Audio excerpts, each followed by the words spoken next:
नमस्कार. तर आज म्हण घेऊया, तुला ना मला घाल कुत्र्याला.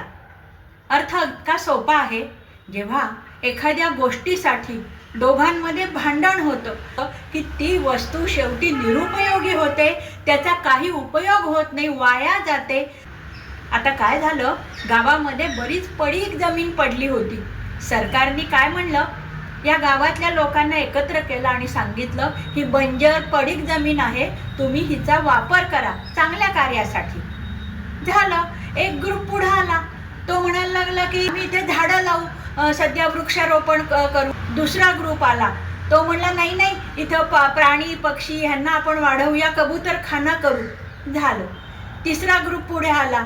तो म्हणला प्राण्यांना अधिवास नाहीये, प्राणी नामशेष व्हायला लागलेत, आपण इथे मोकाट गुरे ढोरे प्राण्यांसाठी जागा बांधूया. झालं. अजून एक ग्रुप पुढे आला. तो म्हणला सध्या वृद्ध लोकांचे खूप हाल चाललेत, आपण इथे वृद्धाश्रम काढू. आणि एकाने तर काय सुचवलं, तो म्हणला इथे अनाथ पंगू अपंग लोकांसाठी आश्रम बांधूया. झालं. इतकी भांडणं सुरू झाली. शेवटी सरकारने काय केलं, ती जागा पुन्हा काढून टाकली. जाऊ देत, बंजर राहू देत, पण ही भांडणं नको.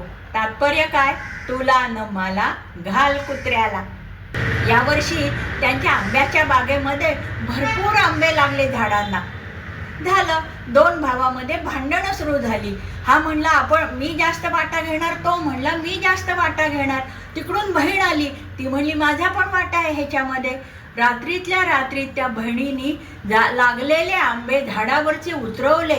काय उपयोग झाला, आंबे तर नासूनच गेले आणि कैऱ्याही मिळाल्या नाही. दोन कावळ्यांमध्ये एका हाडुकासाठी भांडणं सुरू झालं. हा कावळा तिकडून ओढायला लागला, तो कावळा तिकडून ते हाड ओढायला लागला.